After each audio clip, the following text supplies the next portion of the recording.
झारबारिनि जि घटना बेवहाय जे रोखोमनि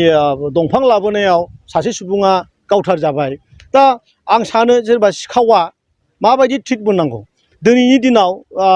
मानाव गेदेर आसामनि चिफ मिनिस्टार बिथांनि जि खुंथाय सिखावफोरनि साजाया मा बेखौ बयबो मिथिखागौ मोसौ लाबोनायाव सोर बहा आथिङाव गावजादों सोर बिखुङाव गावजादों थिग दंफां लाबोनायाबो सोरबा आरो माबा जुदि सोरबा 2 नम्बरि खामानि मावोबा गासैबो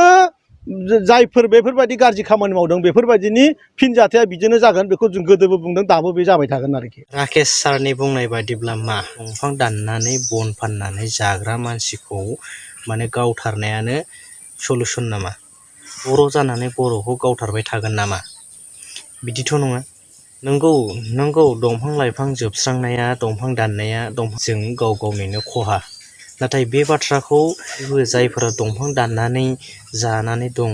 दंफां दानाब्ला थांनानै थाया बै बिथांमोनखौ बुजायनांगोन बै बिथांमोना दंफां दानाब्ला दंफां दाननानै जायाब्ला सोलियोना सोलिया बेखौ नायबिजिरनांगोन खबर लानांगोन आरो जुदि दंफां दानाब्लानो सोलियाब्ला बिथांमोननो थांना थानायनि थाखाय राहा लामा होनांगोन दंफां दाननो नाङा बेखौ दंफांखौ मानो दाननो नाङा बे बाथ्रानि सोमोन्दै गुवारै बुजायनांगोन खिन्थु बे पलिटिक्स नङा दे दिनै आं बुंनाय बाथ्राया पलिटिक्स नङा दे बे खुनु पलिटिक्सनि बाथ्रा फैया बेवहाय दिनै रावखौबो आं दाय होनो थाङाखै माथ्र बिथांनि बे फंसे बाथ्राखौ आं मोजां मोनाखै आरो दा सोलिबाय थानाय सोरबा सरकारनि हेंथायैबो आं बुंनो थाङाखै सोरबा बिरोधि पार्टिनि जानानैबो आं बुंनो थाङाखै आं सासे जेनेरेल सासे इउटुबार हिसाबै बुंदों आरोना बे खोथाखौ गोजोननि डिस्ट्रिक्ट पिसफुल डिस्ट्रिक्ट होननानै नामाकरन लायो जेराव मिथिं दावथिं जायो बाहाय लाजिया फांजिया होननानै लायो बियो बे सान्थि बे मानि सान्थि जाखो बे मानि गोजोननाय जाखो जाय बे मिरौ जिरौ व्यक्तिफोरखौ बे ओनसोलनि व्यक्तियानो मेक्सिमाम आन्दलन प्रमदनि आन्दलनाव नेशनेल हाइवे ब्लकेट खालामबा बिथांमोनानो दोबै बुजिया सोमजिया बिथांमोना थांनानै न' बड'लेण्ड न' रेस्ट जोंनो नांगौ आलादा रायजो मोनाबा जों जिराया जों गोजोना हामग्रा दा बेफोरबायदि गावनि आन्दलन खालामग्राफोरखौ दिनै प्रमदनि बाहिनिया फेरेंगा मोना मा बेबायदिनो गामि हाग्रा सेरसेरनि गामि खना खना थांनानै इन्दि बेरे खालामग्रा गोसो बोयो जबरदस्ति लांग्रा बिसिनि ओनसोलावनो बिसिनि न'फ्रावनो थाखोमानानै बिसोर आन्दलन खालामनाय मानसिफ्रा दिनै गाव जेराव जादों जे थोरसियाव जादों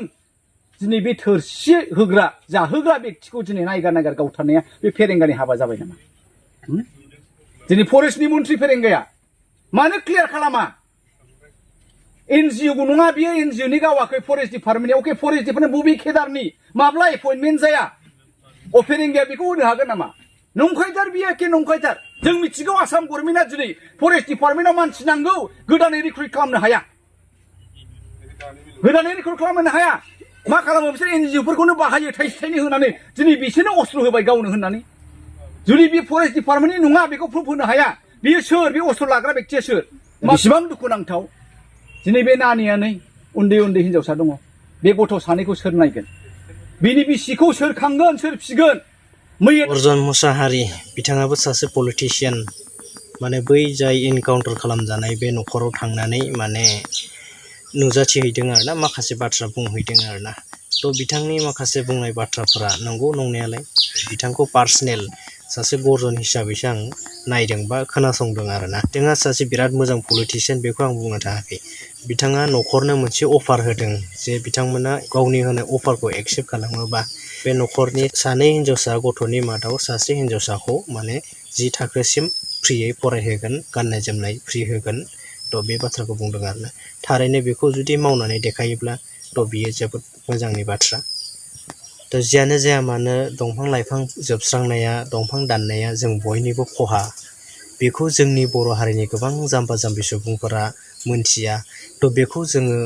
जायफोरा दंफां दाननानै जायो बै बिथांमोनखौ लोगो हमै जों बिथांमोनखौ गुवारै बुजायनांगोन बिथांमोना दंफां दानाब्ला थांनानै थायोना थाया बे दंफां दाननानै फाननानै जानायनि अनगायै थांनानै थानो हानायनि राहा लामा दंना गैया बेखौ जोङो मोजाङै नायबिजिरनांगोन जुदि दंफां दानाब्लानो सोलियाब्ला थ' बेफोरनि राहा लामाखौ जों देखायनानै होनांगोन ओरै मावनानै जा ओरै माव थोरै माव बेफोरबायदि जों राहा लामाखौ दिहुननानै होनांगोन आरोना दिनै जोंनि सासे नेतायानो मोनसे समाव हसिख्राव बुंदोंमोन आरोना बै हाजो सेर रायजो जाग्रा बर' हारिया गोबां दंफां दाननानै बन दाननानै खैला सावनानै फाननानै जानानै थांनानै दं गोबां दुखु दाहानि गेजेरजों सोलोंथाइ होबोदों गावनि फिसाफोरखौ थ' बेफोरबायदि बुंबोदोंमोन आरोना दिनै बिथांनि दिनावनो दिनै साफा साफा इनकाउन्टार बायदिसिना माबा माबि जागासिनो दं थ' बे गोबां दुखुनांथाव बाथ्रा आरोना आङो माने खुनु पलिटिक्स आं लाबोनो सानाखै आं रियेल बाथ्राखौ बुंदों आरो दै बे बाथ्राया एकदम थारखा जेनुइन रियेल खाथार बेयो जे जोंनि जाम्बा जाम्बि रायजो राजाफ्रा दंफां जोबस्रांनाया मा आबहावानि सोमोन्दै अक्सिजेननि सोमोन्दै दंफां लाइफां थानायनि थायैनि सोमोन्दै जेबो बुजिया जास्ट दंफांखौ फाननांगौ बे रां मोननायजों माने न'खर जानांगौ थ' बेखिनि बाथ्रा आरोना थ' जोंनि नेतायानो हसिखौ सानसे समाव बुंदोंमोन बिथांमोननो राहा लामा होनांगौ होननानै थ' दिनै बिथांमोना बे बाथ्राखौ लाखिनांगौ आरो बेखौ नाजानांसिगौ आरोना गोबां दंफां फाननानै जाग्रा मानसिफोर दङ नोंथांमोना राङारि अनसुंथाइ होयो ना नोंथांमोना माबा मोनसे लामा देखायनानै होयो ना मा बे नोंथांमोननि खोथा जिखियानो जाया मानो नोंथांमोना बेनि राहा लामा बेनि सलुसनखौ दिहुननो नांगौ आरोना इनकाउन्टारा सलुसन नङा फरेस्टनि मानसियानो टेक्स लायो फैसा लायो बायदिसिना खोथा बुंदों थ' बेफोरखौ फोजोबस्रांग्रो नोंथांमोना नङा होमबा दंफां दानग्राखौ फोजोबनायनि सिगां टेक्स लाग्राखौ फोजोबग्रो आंनिबा सबसे सिगां जोंनि हाग्रामाखौ रैखाथि खालामनायनि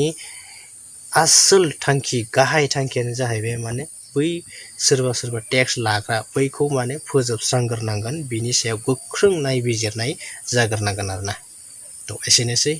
थ' लोगोफोर नोंथांमोना भिडिअखौ माबायदि मोनखो मोजां मोनदोंबा मोनसे लाइक खालाम बे भिडिअखौ